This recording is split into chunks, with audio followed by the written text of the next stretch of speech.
AI is a game changer despite being a fancy autocomplete. But the things that it cannot help you with is more interesting than the things that it can help you with. And the thing that it cannot help you with is understanding your user and understanding what they need. Welcome to the Product Agility Podcast, the missing link between agile and product. The purpose of this podcast is to share practical tips, strategies, and stories from world-class thought leaders and practitioners. Why, I hear you ask? Well, I want to increase your knowledge and your motivation to experiment so that together we can create ever more successful products. My name is Ben Maynard and I'm your host. What has driven me for the last decade to bridge the gap between agility and product is a deep-rooted belief that people and products evolving together can achieve mutual excellence. Hello and welcome to the Product Agility Podcast, the very first episode of a new year, 2025. And we are joined by somebody today who has a YouTube channel, which is very good and much more popular than my YouTube channel. So be sure to go and check that out after this episode. We will be giving a little plug. The YouTube channel is called Next Increment. Ivett is the creator of Lean Poker, something which hopefully we'll get the opportunity to delve into a little bit more during this episode. And also someone who's got over 30 years of coding experience, as well as having 10 years experience working in leadership positions in the types of organisation that I'm sure you and I have all worked in. And so it's a great pleasure to kick off 2025 with such a strong guest. Ivett, welcome to the podcast. Hello and Happy New Year to all the listeners and you. Thank you very much. Thank you very much. Ivett, see, I spent so much time practicing it and my 20 or 30 second limit of being able to repeat it has passed. Ördög. Perfect. Nice. Which is Hungarian for devil, you say? Yeah. Yes, it is. It is the same word. There must be an interesting story there, but not one for this podcast. Maybe one for a different podcast. Ivett, would you mind telling our listeners a little bit about yourself? I gave you a little brief overview, but would you mind just adding a bit of colour to it? Yeah. So I care a lot about delivering incrementally, and that might be some boring at first, but the story behind that is that I started programming when I was 8 years old, and by the time I was in high school, I started having these freelance gigs, and it was the 90s, right? Everyone needed a website, and I learned PHP very early on, and I figured out that for some reason, I couldn't get my PHP environment up on my computer. And I figured out that if I go and use SSH and go on the server, I can edit the code there. So I don't even need a copy of the code. I can edit directly everything in production. I wouldn't advise anyone to do that, by the way. This is just a genius move, surely. I mean, I definitely did that for a year or so, and it got to the point where I kept on messing things up so badly every now and again that Control Z stopped working, and at some point I stopped doing that. But anyway, please carry on. Yes. I mean, Control Z that assumes that you're using some fancy editor. I was using Vim. Oh, let's not even start talking about that for now. Go on, please carry on, Ivett. Please carry on. Okay. So at that time, yes, that's fairly irresponsible, but at the same time, I learned something very important. And that was like, I was working on a social network that was pre-Facebook times, or at least Facebook was really young. And I was working on this social network, and I had a bunch of the users on my ICQ. That was a messaging platform for those of you who are not as old as I am. And what happened was that my users gave me bug reports whenever I screwed anything up. But not just that, they immediately noticed when I made a change and it improved their lives. So programming for me in those early years was going in, editing a bit of code in PHP, and then immediately hearing from the customer, immediately hearing from the user, and figuring, like, it was really easy to figure out what they need because they would tell me. They knew that if they tell me what they need, I would react, and within a few hours, they would have a new feature. And then I moved into corporate, right? Mm-hmm.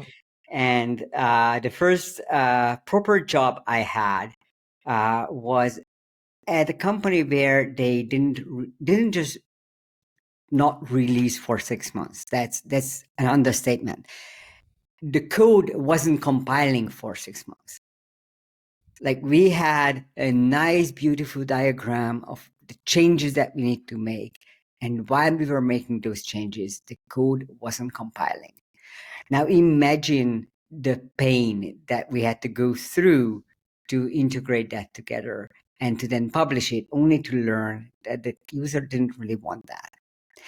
So for me, that's kind of the thing that I care about most ever since, is this: how do I find out what the user actually needs, and from an engineering perspective, and how do I make sure that they get it as soon as possible, and that I don't have to go through all the pain of doing a lot of work and then learning that they didn't need what I built them.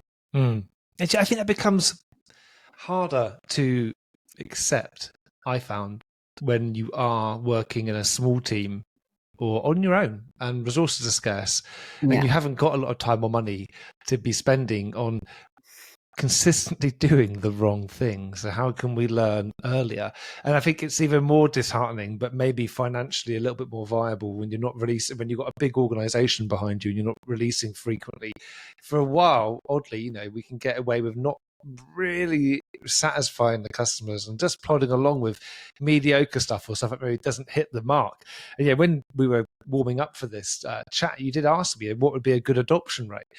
And I was thinking, well, for a new feature, and I thought, well, if it was like good, what would make me happy is if 50% of the target users were using the thing that I produced. And then you rightfully said, that'd be excellent. That wouldn't just be good, that'd be pretty phenomenal. And I thought, no, you're right. I'm detrimentally optimistic. And I think the sad truth of the matter is, so much of what we put out there doesn't hit the mark. And if I talk to some of my agile friends, or also my product friends who listen to this, who looking for jobs and out in the market, actually, when we think about how do we go about securing new positions, or how do we differentiate ourselves in the market, I think one of the things that we can all begin to do is talk about the money that people are leaving on the table by not delivering things that people actually want to use to get their job done quicker.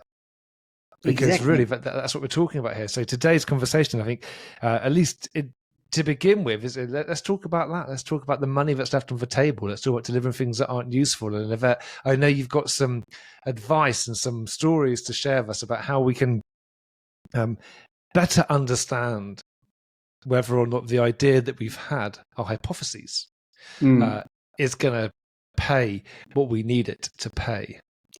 Yes. So I think what's the most important here is this distinction between, or the difference between, working on something for a long time and not really asking. Because I think that the information is out there.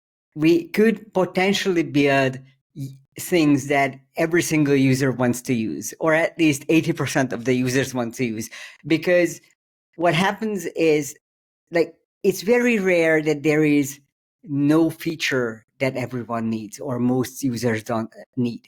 You just need to figure out what those features are, right? And to get there, what you need to do is to build the kind of trust with your users where they want to tell you what they need, so that you don't have to go out and gather that data with lots of effort and pain, but the data comes to you. And I think, first and foremost, what you really need is to create that trust in your users that it's worth telling you what they need.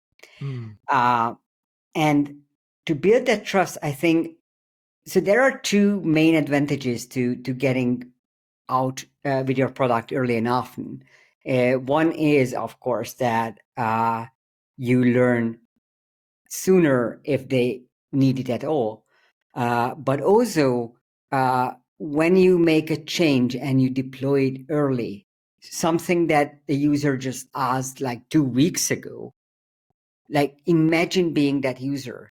You just told someone that you need something, and within days or weeks, you suddenly notice that it's available in the product. How does that make you feel? When I experience as a user, that builds my trust, right? Yeah.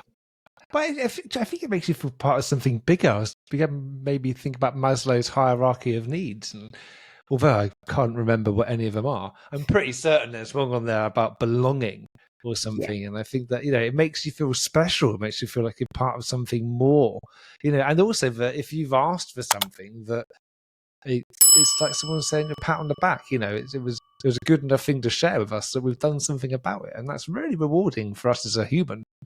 Yeah. And maybe we can even take a page out of the YouTube playbook here. As mentioned, I'm a YouTuber. And one of the things that they teach you if you go into one of these YouTube accelerator programs or anything like that, where they teach you about YouTube, one of the things that they teach you early on is that when you're a small YouTuber, respond to every single comment. When you are a bit larger YouTuber, then try to respond to your most enthusiastic fans. And here's the thing about that. The reason we do that as YouTubers is 2 reasons, right? One, I want to be a trust. Again, coming back to this, I want you to trust me. And the other thing is, by interacting with people, I have a much better chance of figuring out what they want to hear about on my YouTube channel or what features they want in my product. So, avid listeners maybe thinking this actually sounds similar to the episode Pepper Goodco Adject, where he was talking about his idea of lizard optimization, which is kind of different to what you're saying in a way, because what Goodco was saying was that he uses the misuse of his product as a way of having users tell him what they want, rather than treating them as like bugs to fix. It's a case of it's a process of looking at saying, well, these are maybe things that I could build which really embraces the way that people are seemingly misusing this great thing that I have built. So well done, listeners, if you've kind of made that connection. That's fantastic. And what we're saying here is actually going out and talking to users and understanding things, is the thing we thought we're going to build going to yield the value that we thought. That's what we're saying here, isn't it, Ivett? Yeah, absolutely. And I guess when you mentioned Goiko's topic, I just suddenly had these memories of meetings where we were discussing how the user misuses our product and how do we stop them from it, and how do we guide them towards the right way. And I think there is this this difference in mindset. I think that's a whole other world, right? And I think that as engineers, we are even more prone to this kind of thinking, because as engineer, we like to think logically. We have a model in our mind, and when that model is challenged by the user, our instinct isn't to say, my model is wrong. No, what we usually say is, the user is stupid. And that's the exactly wrong thing to think about. And that's kind of what I find is one of the hardest things to teach engineers. This mindset shift of reality is what I want to pay attention to. And then once I learned about reality, I can adjust my model to that reality. And that's like teaching that is the whole business that I do with Lean Poker.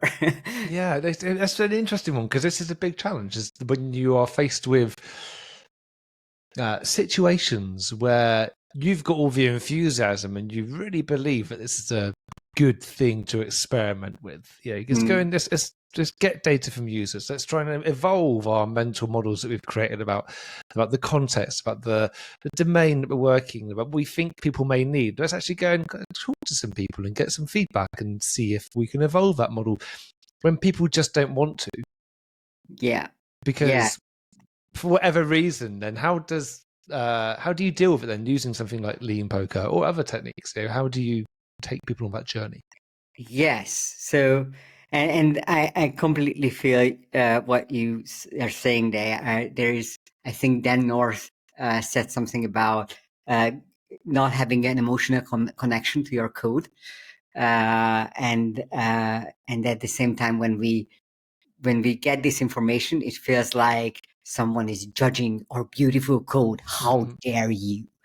And getting over that mindset, I think. So what I do with Lean Poker is this is a gamified workshop, and what I realized was that if I try to teach people, like I tell them all the advantages of continuous delivery and DevOps and all these things, they understand, but often there is this surface level understanding and not a deeper connection with those learnings, right? And what I realized is that arguments or reasoning doesn't change people's minds. Emotions does. So the question is, how do I create those emotions that make people realize that finding out early about the outcomes is valuable? And then I basically created a gamified workshop. Very briefly, we have teams of engineers building poker bots. So we are playing. That's already a strong emotion, fun. But it's not just about fun, because what we do is these poker bots are playing even before they started coding. And the goal of the teams isn't to build the best poker bot by the end of the day. No, in 8 hours, whatever poker bot you're going to build is going to be terrible. It's going to just play poker less horribly than the average bot, but that's the best you can achieve. So your goal isn't to build the perfect poker bot. Your goal is to stay ahead of your competition. And the way you do that is you make a change, see what effect it had on your numbers. Like here, you have very clear and obvious numbers that you see. How many of the games did I win? You can actually go in and figure out why you won and why you lost. And then you can form a new hypothesis. Maybe we were too aggressive in this situation, or we weren't enough aggressive in that situation. So you have this back and forth. An average team, like real engineering team in a real company, if they deploy once a day, that's good, right? Mm-hmm. In Lean Poker, an average team deploys between 30 to 100 times during that single day. Now, why is this important? It is important because what they learn there is one, they have a much shorter feedback loop. So whatever process issues they have as a team will be visible in 8 hours instead of 6 months. Imagine the gain that we have from that. We can improve on that team right away, the next day, and not in 6 months. But that's just one side of it. The other more important side of it is that the team suddenly forms this emotional bond where, or emotion of, I want to win. So to win, I need to figure out how to get as much information as I can and how to act on it. And with that strong emotion, people just instinctively start to use the practices that we otherwise teach them for weeks and they don't really understand it. Here they are learning it in a day and they figure it out for themselves. So it's a lot more sticky knowledge. So that's kind of my trick. I usually start, when I work with teams, I start with running a Lean Poker for them, and then asking them, okay, this is what you did. Why don't you do it like this all the time? And then it just becomes a mostly hands-off coaching to get them to do that in their daily work. Yeah, so winning is what they realize is that winning, and people tend to like winning, is about being able to act upon the newest and most relevant information quicker than other people can. And I suppose an element of that of saying with us also being able to identify what that information is and being able to filter out the information that maybe isn't useful.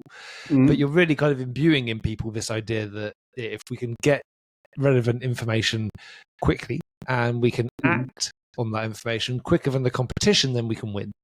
Yes.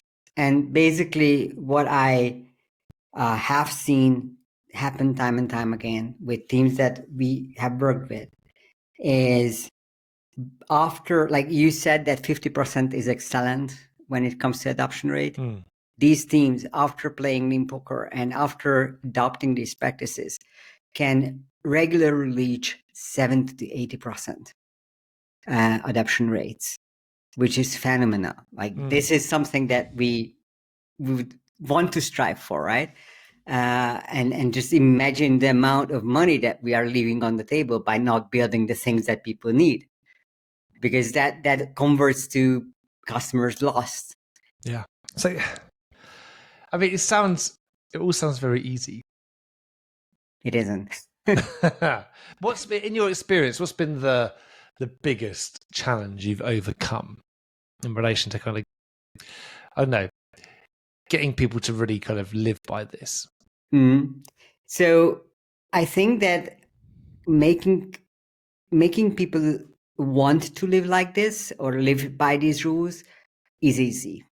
The hard part is when they need to learn how to do it at large scale, because the big difference between like the play environment of Lean Poker and reality is that Lean Poker is a very clear-cut environment, right? The metric is super simple. And the complexity isn't that big. Like you have a very set of rules, and you know the rules. In real life, you don't know what the customer wants. In real life, you don't have one clear metric. In real life, it's much harder to figure out what's the smallest thing I can do that is still valuable. So once we get through this first step of wanting to work like this, and I think this is the hardest step, and this is the part that I'm making easy.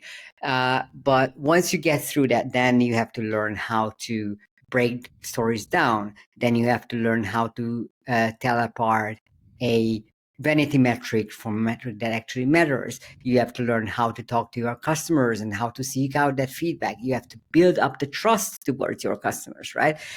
There is all these things that you still need to do and scale up this to a larger organization.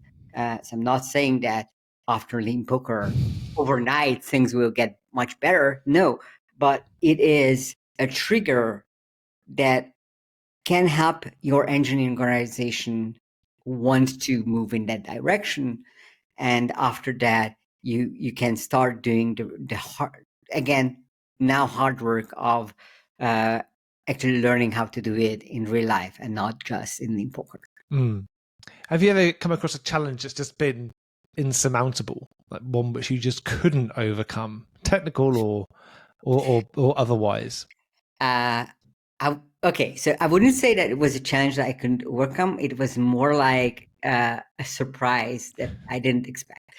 So I once got in trouble with one of my clients because I did what I do. I taught my engineers how to build products with high adoption rates, and the team started to say no to the CTO. Like they were like, no, the data doesn't say that people need this. We understand that the competition is building it, but the competition is wrong. We have the data. We know what to do. We built all these things that had high adoption rates. Why don't you trust us? And then the CTO was really upset with me because I taught their engineers to rebel against him. I would say that like that's the biggest, like, that can be an insurmountable problem when the leader doesn't understand what they want, and that kind of situation, that can be hard. And honestly, at that point, I just let that organization go, because I don't think I can help them until the leader's mindset changes. But that's, I think that's the hard part, when there is an highly influential person in the way. That's hard to fix. Yeah, it is. And I think you're quite courageous. Walking away from the situation is, I've always said, it's probably one of the best things to do, because when you've got somebody who is very confident in their own ability, or very not confident, but wants to stick to the thing that they thought was the right thing to do because they don't want to show any weakness or something, or they just got all carried away in it. I think as an external person, there's not a huge amount you can do often to influence that, because they're going to do what they're going to do. So being able to walk away was a reasonably courageous thing. And did you actually then just step away from that client entirely? Yeah, I absolutely did. Simply because it's not worth my time, and I don't need the negative review, right? Or the negative advertisement around it.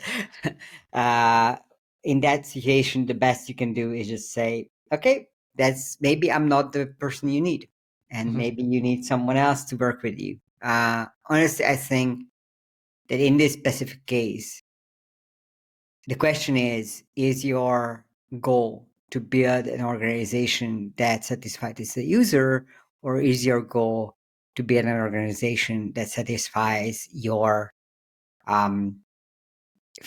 builds your favorite features, or even satisfies the stakeholder, like the investors, because that's also something that can happen, right? Maybe it wasn't that. I'm not sure in this specific case, by the way. I'm not sure if that was that person wanting their favorite features being built, or was it the situation that they were facing some kind of investor pressure to build something, and they couldn't get out of that, so they kind of just decided to direct that need towards the engineering organization? That's also possible. Ego-driven development, or whether it's just because people are stuck on some kind of promise cycle, like they made a promise to investors or to a board, and they feel they need to stick by that, and they're not willing to break that promise. They just need that promise delivered upon. They're hard situations to deal with. So I really commend your courage to walk away. No, I mean, it's just I had to leave money on the table for that, right? But at the same time, there is money you don't want to leave on the table, and there is money that is absolutely worth leaving on the table. Yeah, nice. Yeah, absolutely. There's some money that we should just leave there. So, I think one of the things that I've experienced of it through practice, also from teaching things like the Lean Product Canvas, is that using AI to help with some of our idea generation, or exploring different avenues, or finding ways to maybe leave some money not on the table when it comes to our products, has been quite useful. I wouldn't say it's like a panacea or it gives you all the answers, but there's definitely been some use in kind of embracing AI. So what do you see as the future? I mean, you think about leaving money on the table. We talk about getting feedback from our users and directing product development, and we've got many people out there whose jobs will feel threatened. And I saw some I saw some letter. It could have been rubbish, but signed by some of the consultancies saying what their expectations are for the future of their organisations, about how it's going to affect. Actually, there's lots of more junior people they're not going to need anymore, because AI is coming about, and it's going to pick up a lot of the low-level work, which historically maybe would have got graduates to do. What are your thoughts on that, given our conversation so far?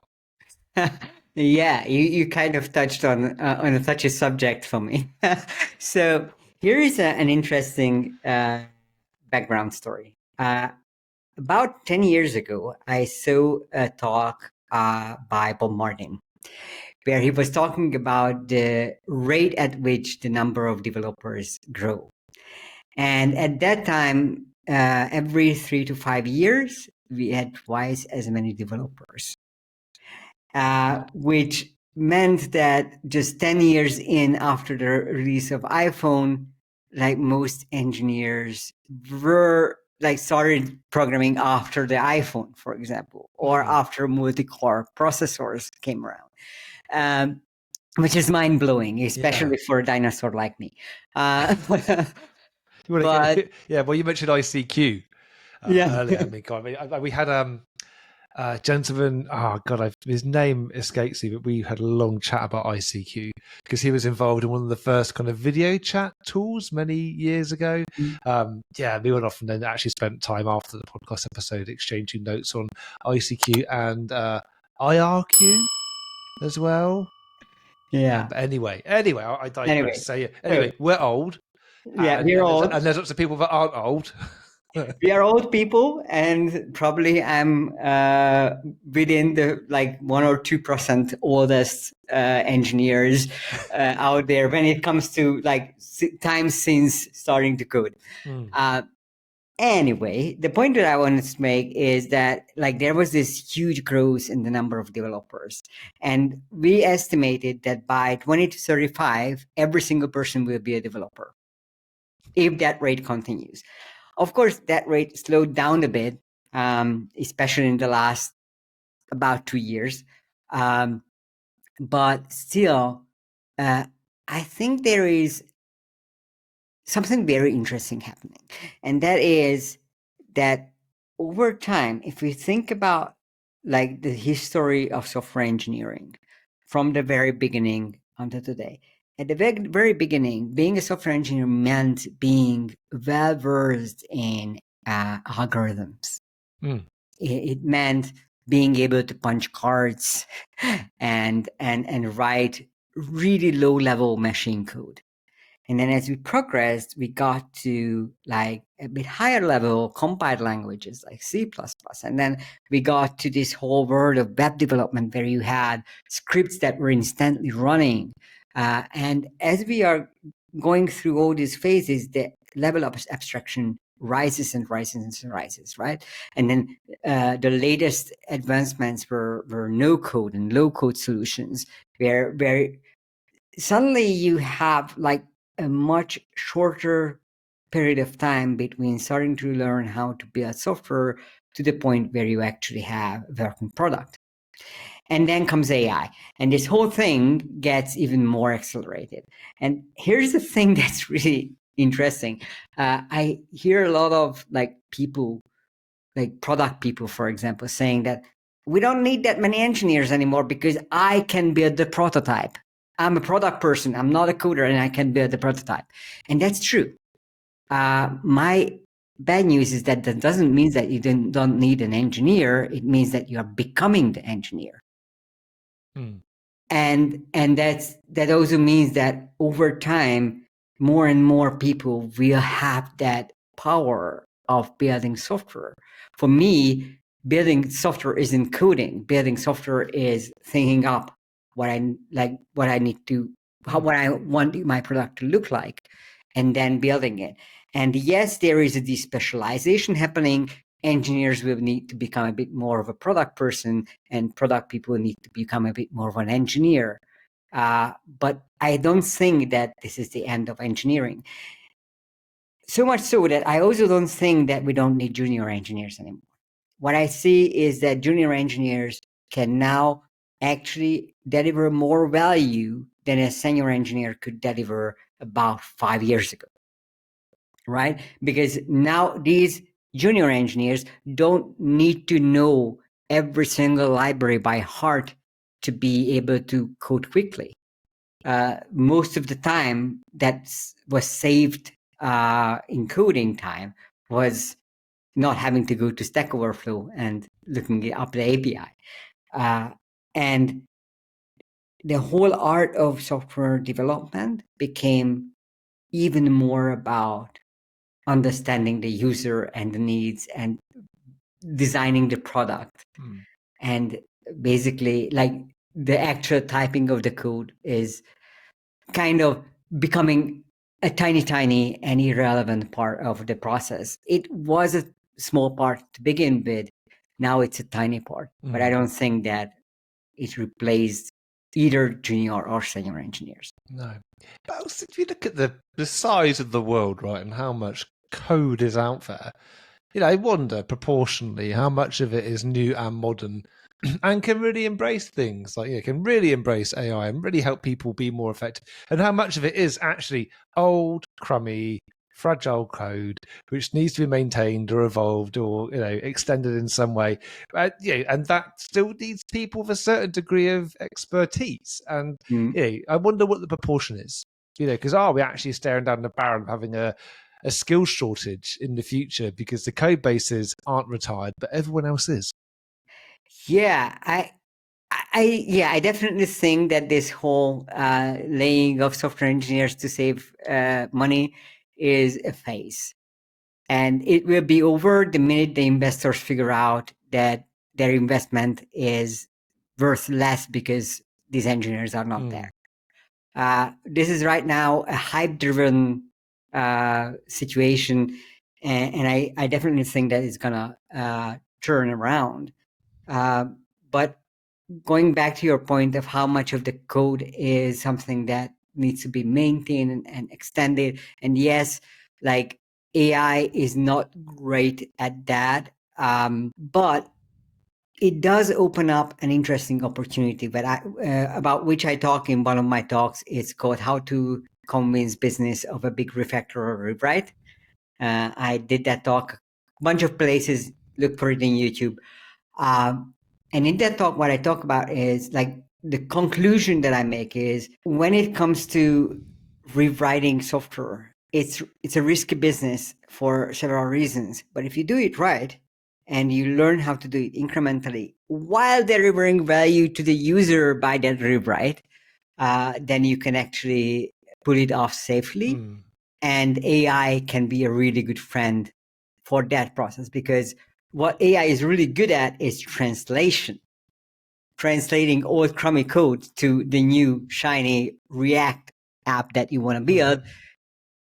It's amazing for that. I actually did that. Lean Poker used to have a vanilla JavaScript frontend that was a complete mess. I wrote it over a weekend because I had my first event coming up and I didn't have a front end yet. So I kind of hacked it all together and then hack upon hack for 10 years. And then at some point last year, I decided to rewrite it in React. It took me about 2 to 3 weeks with the help of AI. And the result was amazing. And it delivered new features to the user. That was a very important aspect for me. So point that I want to make is, in the end, I think that AI is a game changer, despite being a fancy autocomplete.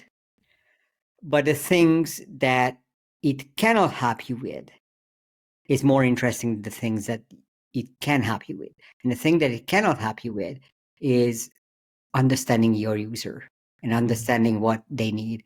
It cannot help you with understanding complex systems and optimizing them. For that, you still need the person in the loop. And for quite some time, we will still need it because we already have like the top people in AI telling us that scaling the data and scaling the GPUs isn't helping anymore. So I guess we got what we got, and now we need to learn how to create amazing products on top of this amazing research. I think it's a really nice point that we're out there when you look at the amount of information that's now available to us. I mean, put AI to one side, just a number of YouTube channels and still many conferences and some great people speaking at conferences as well. I think there's still so many ways in which we can learn. Obviously, loads of great podcasts out there. But as an aside, if people did want to see you talk, are you doing any conferences this year? Yeah, I already have a bunch lined up. I will be in London for International JS Conf. I will be in Norfolk this year. I will present at BobConf in Berlin, and then another conference in Warsaw. Damn, I don't remember the name of the conference, but I can check it, and then you can put it in the show notes. Absolutely. I mean, yeah, people did want to find out, like I said, more information about you. Obviously, you've got your YouTube channel, Next Increment. I mean, that's going to be very easy for people to find. But what types of things do you generally talk about on there? Yeah, it's kind of still. I'm still finding the niche there. Originally it was a different channel. It was first called Morning Commute, where I was sitting in cars with engineers and talking with them. I already removed those videos because they were bad quality and early experiments. But then it became a cup of code, and then Leaders Workshop, and then Next Increment. And the interesting choice there is in Next Increment, because I was thinking, okay, I can't come up with the right name for this channel. Why can't I come up with it? And I realized that my whole career is built on learning how to build things in small increments and learning along the way. And what I forgot about, I forgot that when I was building my YouTube channel, I tried to come up with the perfect niche and try to come up with the perfect format up front instead of experimenting and incrementally improving it. And then when I had that realization, I thought, okay, this is the name of the channel, Next Increment. And this is the place where I'm learning what I want to really talk about and how I want to talk about it. But it's definitely about software engineering. It's about the connection between software engineering and product and incremental delivery. These are the topics that I mostly focus on. Basically the same topics that I would be talking about at conferences and the same topics that I would be sharing at Lean Pokers. Excellent. And the lean poker, people want to, I mean, it does sound quite intriguing. How can people experience this? Do you do public sessions for this, or is it only for like private and clients? Yeah, so clients definitely are welcome to reach out, but I do have a public event coming up. I always have one coming up. I usually, when one fills up, I just immediately advertise the next one. Right now, there is one for April, and the way you can find it is you go to leanpoker.org/event. And that's where you will have the opportunity to sign up for one of the Lean Poker events. Excellent. Well, we'll make sure that makes it into the show notes as well. I think people should check it out. It sounds really interesting. I'd like to give it a go. Is it all remote? These sessions? Yes, it is. It is remote. Actually, if any conferences want to include a Lean Poker event in their agenda, I do that too. But right now, I don't have any conferences coming up with Lean Poker events. But I do have this online event, and actually, like this is 2 half days. You usually do it as a single day for on-site, but for online, I do it as 2 half days. And there are 2 time zones, so people can choose the Eastern time zones version or the Western time zones. So I'm actually running 2 events on the same day, so that everyone can choose if they want to join in their morning or their evening. Lovely. Depending on where they are in the world. How accommodating of you. Very kind. Ivett, thank you so much for coming on. And goes without saying, thanks to Daniel North as well, because he was the person that introduced us. So yes. Big up Dan. Thank you very much for the introduction. And Ivett, thank you very much for agreeing to come on. Obviously leanpoker.org is the name of your the website for that. You've got your YouTube channel as well, and we'll make sure the link to that goes in the show notes. And I suppose LinkedIn as well, people can find you on LinkedIn is also where people can find me. Yes. Brilliant. And so is there anything else you wanted to share with our listeners before we wrap up this episode? No, I think we have shared everything, and it's been a pleasure to be on your podcast. I'm happy to come again later, maybe a year from now. And thank you for having me. Oh, no, it's been an absolute pleasure. You've really got me thinking and inspired me as well. I've been meaning to do something about my YouTube channel for a long time and just haven't. So I am, I'm going to do something about it. You've inspired me. And yes, such great content. Thank you so much for coming on with that. And everyone, thank you so much for listening. This has been the first episode of 2025, starting off strong. And we've got many more people coming up. So do be mindful and make sure that you subscribe to us on your podcast platform of choice, because every Thursday we'll be coming at you with a brand new episode. So again, thank you, Ivett, for coming on. Everyone, thank you for listening. This has been the Product Agility Podcast. Thank you. Bye.